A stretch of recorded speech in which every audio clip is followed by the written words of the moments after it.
En el verano de 1992 desapareció en el pequeño pueblo danés de Aversi, en la tranquila calle Skolevej, Mathilde Jensen. Ese día volvía de la escuela a la casa número 14, pero nunca llegó allí. La búsqueda duró meses, luego años, hasta que gradualmente la esperanza cedió lugar a una desesperación tenaz. Oficialmente se cerró el caso, pero la gente no olvidó. 32 años después, en el año 2024, los trabajadores demolieron un viejo granero medio destruido en la misma propiedad. Súbitamente se rompieron las tablas del suelo bajo ellos y los hombres cayeron en un sótano secreto poco profundo de 3 por 2 metros de tamaño y algo más que la altura de un hombre. El rayo de una linterna iluminó lo que había estado oculto durante décadas a solo unos pasos de personas vivas. En la pared húmeda estaban escritas con tiza las iniciales MJ y el año 1994. Debajo, en la pared trasera, yacían evidencias importantes y al lado, una mochila escolar. Pero ¿quién pudo haber dejado esta inscripción 2 años después del día en que Mathilde desapareció? ¿Por qué nadie notó el sótano antes, aunque estaba literalmente a la vista? Como primeros llegaron al lugar policías locales. La mochila que estaba al lado estaba ordenadamente abierta. Dentro había cuadernos escolares, escritos con letra infantil insegura y fechados en junio de 1992, exactamente el tiempo en que Mathilde desapareció. El sótano resultó haber estado intocado durante mucho tiempo. El banco de trabajo que cubría el acceso desde arriba no había sido movido al menos desde 2011, cuando falleció el anterior propietario de la casa, el carpintero Ole Sørensen. Era conocido en todo el pueblo como una persona bondadosa que fabricaba y regalaba juguetes de madera a los jóvenes locales. Todos lo conocían. Muchos confiaban en él. Nadie habría podido siquiera pensar que su propiedad ocultaba tal secreto. ¿O él mismo no sabía nada de eso? La policía inmediatamente sacó los archivos de hace 32 años. La atención de los investigadores se dirigió inmediatamente a 2 versiones que en ese momento estaban casi olvidadas. La primera era obvia y comprensible. El anterior propietario de la propiedad, Ole Sørensen. Su reputación y vida tranquila parecían no plantear preguntas, pero el sótano con las evidencias y la inscripción se encontraba exactamente en su territorio.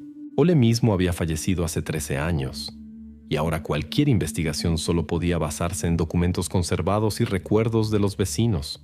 La segunda versión resultó ser menos clara y más inquietante. El día de la desaparición se vio en el pueblo una furgoneta desconocida que pertenecía a alguien que no era de la zona. Su descripción apareció en viejas declaraciones, y algunos residentes afirmaban que el conductor había parecido sospechoso. Estas 2 versiones resultaron ser inmediatamente equivalentes en fuerza de sospecha y peso de evidencia. La furgoneta interesó especialmente a la policía. De los archivos se pudo reconstruir que el conductor de la furgoneta había sido interrogado en ese momento, pero sin consecuencias. El vehículo fue recordado por jóvenes que jugaban en calles vecinas. Cabina blanca, paredes laterales azules desgastadas, placas de matrícula abolladas. Exactamente así describieron el vehículo que había pasado lentamente junto a ellos el día de la desaparición de Mathilde. Las declaraciones eran demasiado similares, demasiado simples y demasiado claras para ser falsas. Los policías inmediatamente hicieron una consulta a la autoridad de tráfico. Allí debía estar guardado el tacógrafo, un dispositivo que registra el movimiento del vehículo, su velocidad y paradas. Al principio parecía que la solución sería simple, pero pronto los investigadores entendieron que estaban tratando con una situación mucho más refinada y compleja. Resultó que el tacógrafo había sido guardado todos estos años, pero nadie lo había verificado. Mientras el dispositivo era llevado al laboratorio, la policía aún esperaba que los datos de él ayudarían a cerrar definitivamente una de las versiones. Sin embargo, poco después del examen del sótano y la mochila con los cuadernos, el médico forense comunicó resultados inesperados e inquietantes. En su opinión, las evidencias no habían estado allí desde 1992, sino mucho menos. aproximadamente desde el otoño de 1994. Esto puso en cuestión absolutamente todo: fechas, recuerdos de testigos e incluso la autenticidad de las huellas. ¿Cómo pudo una persona que desapareció en 1992 dejar una inscripción con sus propias iniciales 2 años después, mientras ya se encontraba en una habitación secreta bajo el granero? Si el experto tenía razón, significaba que la historia, que parecía tan comprensible y simple, ocultaba en sí otra verdad mucho más compleja. Los archivos policiales resultaron ser no solo papeles viejos, contenían respuestas a las que nadie había prestado atención antes. Para aclarar la situación era necesario sacar todos los nombres y circunstancias olvidadas. La investigación volvió de nuevo al principio, a viejos informes y personas que entonces, hace 32 años, vivían cerca. El nombre Ole Sørensen ahora sonaba completamente diferente. No solo como un carpintero bondadoso, sino como una persona cuya vida y pasado podrían ocultar mucho más de lo que parecía a primera vista. Este fue solo el comienzo de una historia que debía poner patas arriba las ideas de los residentes de Abercy sobre lo que sabían de sí mismos, sus vecinos y posiblemente sobre el pasado del pueblo mismo. ¿Por qué necesitaba un carpintero sin hijos cuadernos escolares con correcciones de mano adulta? Después de que el médico forense cambió la imagen habitual de la investigación al fechar el hallazgo en el sótano en otoño de 1994, la policía se concentró en la personalidad del anterior propietario de la propiedad, Ole Sørensen. Él era quien vivió durante décadas en la casa número 14 en la calle Skolevej. Él era quien debía saber de la existencia del sótano que estaba secretamente oculto bajo su propio taller. La orden de registro para la casa y edificios adyacentes fue obtenida inmediatamente. Cuando los investigadores entraron, los recibió una casa en la que el tiempo se había detenido. Muebles congelados, cubiertos de polvo, herramientas ordenadamente dispuestas y juguetes, como si el carpintero hubiera salido solo por unos minutos y fuera a regresar pronto. Pero el hallazgo más extraño fueron cuadernos escolares que se encontraron en la parte trasera del taller. Los cuadernos estaban fechados de 1993 a 1994, y en cada uno de ellos había correcciones en escritura adulta, correcciones sobre ortografía, caligrafía, a veces comentarios ordenados en el margen. ¿Para qué propósito Ole Sørensen se ocupaba de tales cosas siguió siendo un misterio, ya que según datos oficiales nunca había tenido familia o pupilos?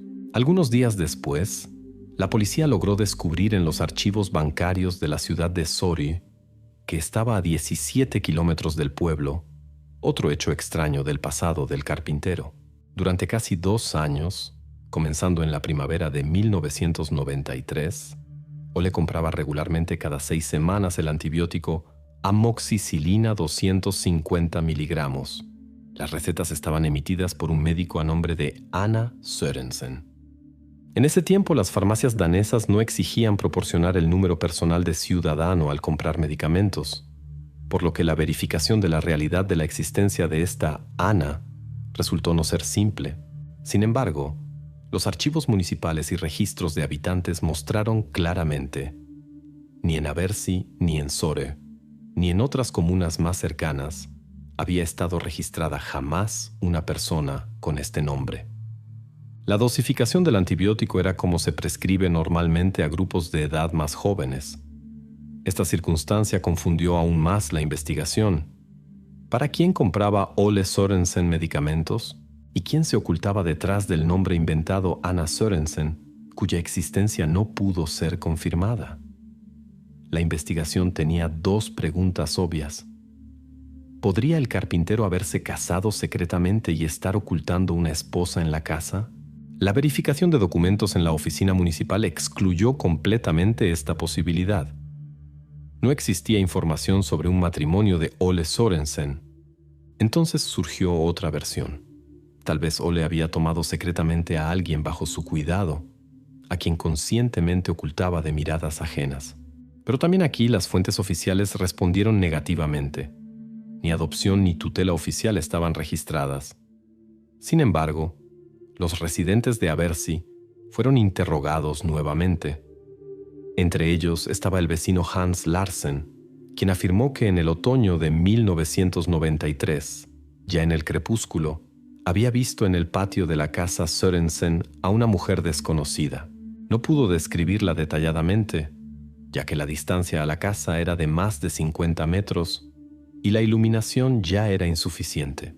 Esto llevó a la investigación por poco tiempo a creer que el carpintero efectivamente pudo haber llevado una vida secreta, pero pronto, después de una verificación minuciosa de la casa y patio, los investigadores no encontraron ni una sola cosa, personal u otros signos de la presencia de una mujer. Las palabras del vecino aún no fueron confirmadas por otras pruebas, y esta versión no recibió mayor desarrollo, quedando solo como una declaración no confirmada.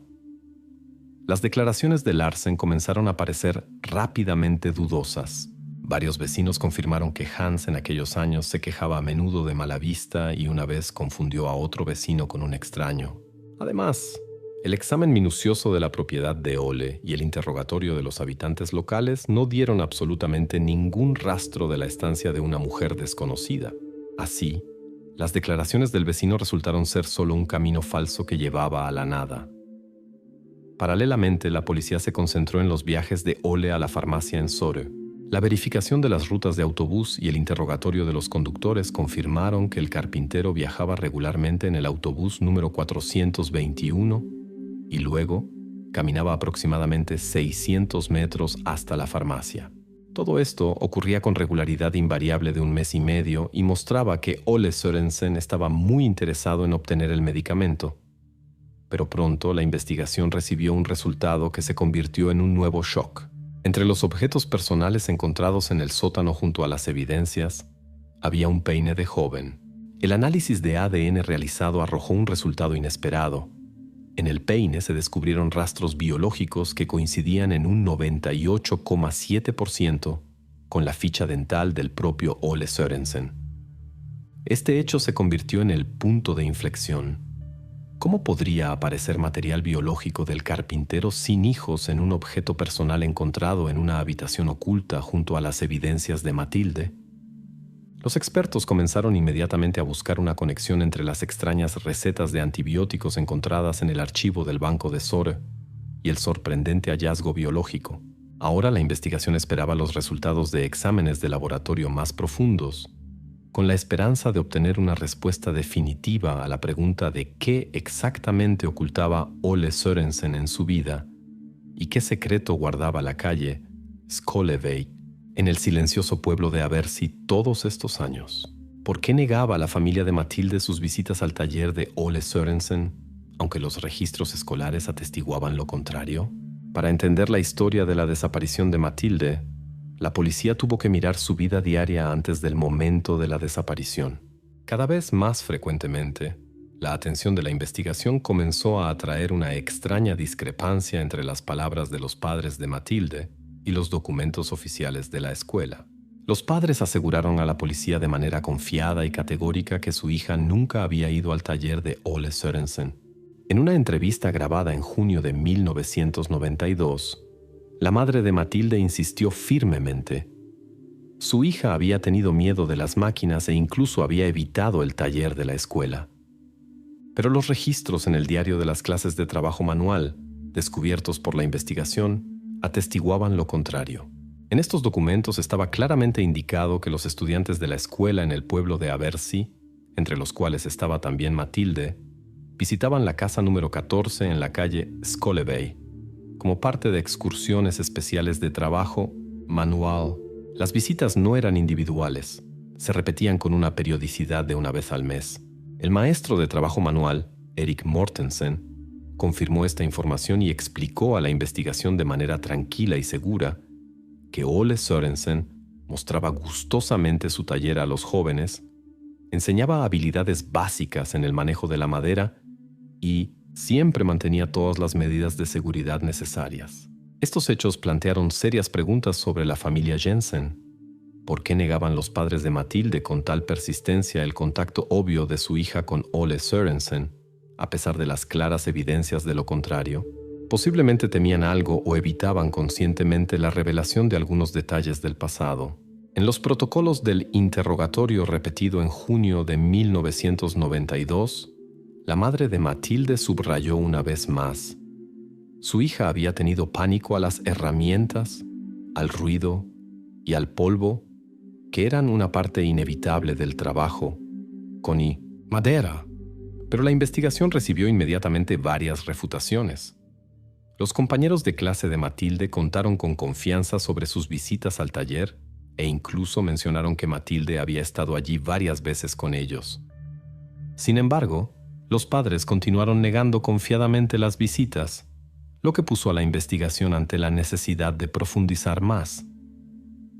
Los investigadores se dirigieron nuevamente al maestro de escuela Erik Mortensen. Él no solo confirmó que llevaba regularmente estudiantes a Sorensen, sino que también explicó que Matilde, aunque no era la visitante más activa, estaba presente en cada visita. Mortensen estaba obviamente sorprendido por la categoría de los padres, y la policía comenzó a mirarlo por primera vez con cierta precaución. La investigación no podía ignorar que Mortensen tenía todas las condiciones necesarias para estar involucrado en lo sucedido. Conocía bien la ruta de Matilde, conocía a su familia y tenía llaves del taller de la escuela, lo que le daba libre acceso a todos los equipos. La policía consideró que tales condiciones podrían favorecer posibles intenciones ocultas, y esta sospecha requería verificación inmediata. Sin embargo, el maestro trabajó abiertamente con la investigación, proporcionó tranquilamente los documentos necesarios, diarios, registros de visitas, y explicó cada una de sus acciones. No estaba nervioso, no evitaba las preguntas, aunque la atención de la investigación podría haber asustado a cualquiera. Sin embargo, todas las versiones y sospechas debían ser verificadas. Los investigadores comenzaron a examinar las acciones diarias de Mortensen el día de la desaparición de Matilde, el 10 de junio de 1992. Una circunstancia importante y decisiva a su favor fue la factura telefónica que llegó a la policía. Según estos datos, fue Erik Mortensen quien a las 15:02 de ese día informó primero a la estación de policía local que Matilde faltaba en su camino habitual de la escuela a casa. Esta llamada sonó mucho antes de que los propios padres preocupados notaran la desaparición de su hija y la reportaran a la policía. Este hecho no solo confirmó las palabras de Mortensen, sino que también quitó una parte seria de las sospechas de él. Después de verificar esta llamada telefónica, las sospechas contra el maestro fueron oficialmente desestimadas y la atención de la investigación regresó al punto de partida: la ruta de Matilde. Se hizo obvio que esta información no solo la conocían el maestro y los padres, sino también alguien más que podría observar inadvertidamente la vida diaria de la familia y su hija. Ahora la investigación enfrentaba la tarea de entender por qué la familia Jensen negaba persistentemente las visitas de Matilde a la casa número 14 y al taller de Sørensen. Las discrepancias en las declaraciones de los padres claramente indicaban que o bien ocultaban algo intencionalmente o habían olvidado detalles que podrían resultar extremadamente importantes. Las sospechas hacia Mortensen, el maestro que mostró iniciativa oportuna e informó sobre la desaparición de Matilde, cayeron completamente. Al mismo tiempo, surgieron nuevas dudas en el caso. ¿Quién más de los habitantes del pueblo de Aversi podría conocer tan bien la ruta exacta de Matilde, sus hábitos y su horario diario para usar esta información? Precisamente esta contradicción se convirtió en el punto de inflexión en la investigación y obligó a la investigación a regresar nuevamente a los habitantes del pueblo y a la casa número 14 en la calle Skolevec. La confirmación de las visitas regulares de los estudiantes, incluyendo a Matilde, a Ole Sørensen obligó a reconsiderar las relaciones de la familia Jensen con el carpintero, cuya vida ahora no parecía tan simple y comprensible como los vecinos habían creído durante mucho tiempo. Así, los eventos de junio de 1992, mucho antes del incidente, ya contenían en sí ese secreto cuyo descubrimiento años después nuevamente alteró la tranquilidad del pequeño pueblo danés.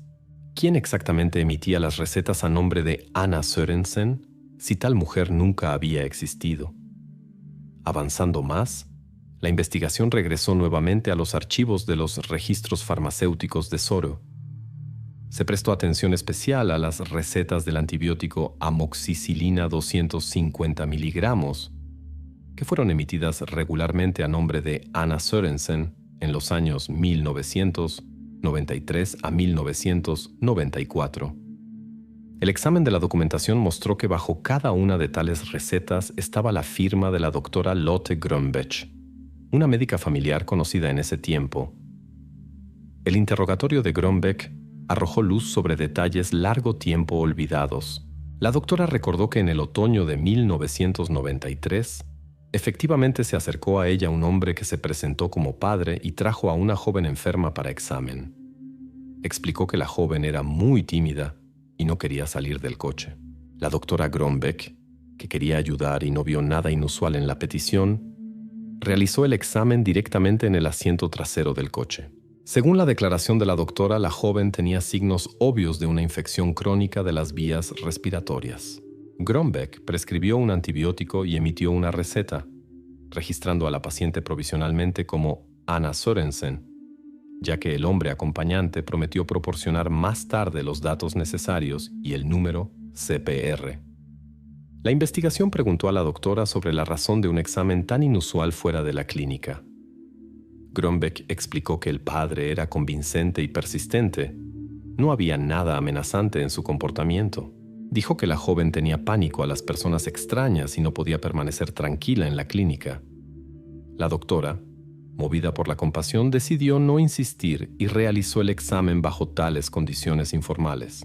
Grönbech confesó que años después ella misma pensaba no pocas veces sobre aquella extraña visita y sobre la paciente, cuya identidad nunca fue confirmada documentalmente.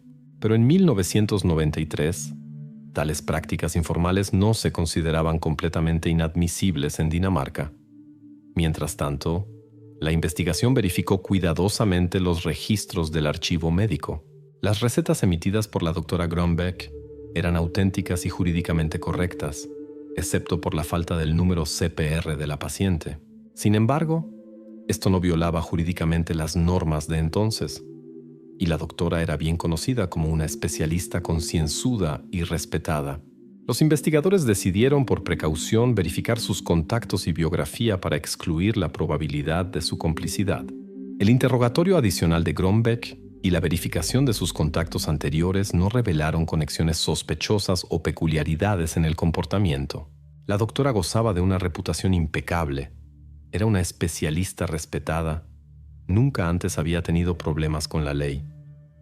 Sin embargo, la cuestión de si podría haber actuado en acuerdo con el padre aún no estaba definitivamente resuelta. La policía decidió provisionalmente mantener esta versión en reserva, ya que no tenía argumentos de peso contra la doctora, pero no olvidaba su participación en la situación inusual. El siguiente paso fue la exclusión completa de la segunda versión, que había preocupado a los investigadores durante mucho tiempo. Los expertos finalmente pudieron descifrar la banda mecánica del tacógrafo del camión que fue visto en el pueblo de Aversi el día de la desaparición de Matilde. El análisis cuidadoso mostró un resultado inequívoco. El conductor del transportador se encontraba muy lejos de Dinamarca, cerca de la ciudad alemana de Hannover, a cientos de kilómetros del lugar de la desaparición. La pista falsa, que al principio parecía tan prometedora, se desplomó definitivamente.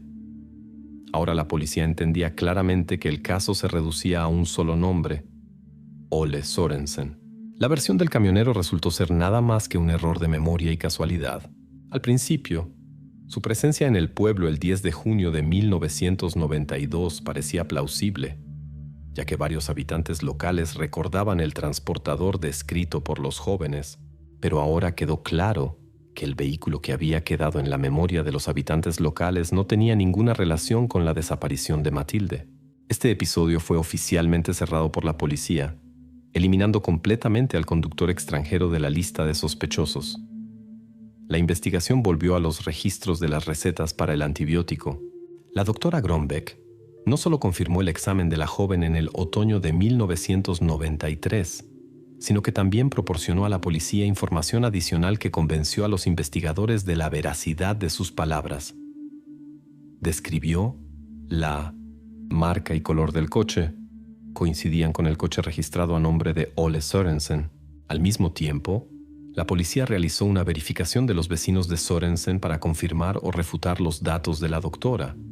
Sin embargo, ninguno de los interrogados recordaba la extraña visita al médico y ningún signo de la presencia de una pequeña paciente en casa del carpintero.